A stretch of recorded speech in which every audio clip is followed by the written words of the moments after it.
একটা দল জান্নাতে যাবে। দেখেন, আবার বলছি, নবীজি একটা দাগ দিস, বললেন এটাই সোজা রাস্তা। আশেপাশে অনেকগুলা দাগ দিছে, বললেন এগুলা বাঁকা রাস্তা।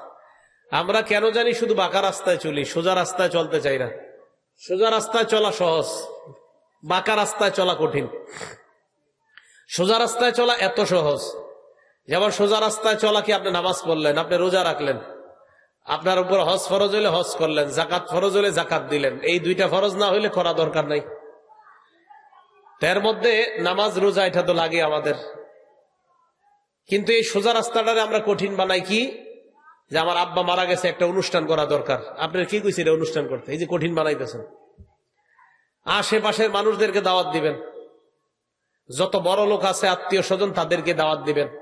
মরা ব্যক্তির খাওয়াটা আপনার আত্মীয় স্বজনের মধ্যে যারা লাখপতি কোটিপতি তাদের গাইনা খাওয়াচ্ছেন, আর এরাও কি নির্লজ্জের মতোই খাবার এসে খাইতেছে। তা আপনি ইসলামে চলা ছিল সহজ, এটাকে আপনি নিজেই কঠিন বানায় নেন। ইসলাম একদম সহজ, কেন সিন্নি জিলাপির এত বড় বড় আয়োজন করতে হবে বলেন? কে বলছে আপনারে?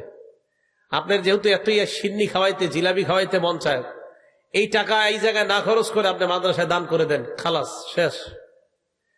আপনার এতই মন চায়, আপনি মসজিদে একটা ফ্যান দিয়ে দেন, কিন্তু আপনি কষ্ট করবেন না, হুজুর এটার আমি কঠিন বানাইতে হবে। কি? আমি একটা লাল কাপড় পরতে হবে, মাথায় একটা লাল শালুক বাঁধতে হবে, এটা কঠিন বানাইতে হবে। খালি সহজ বিষয়গুলো আমরা কঠিন বানিয়ে নিই। আল্লাহ আমাদেরকে হেদায়েত দান করেন।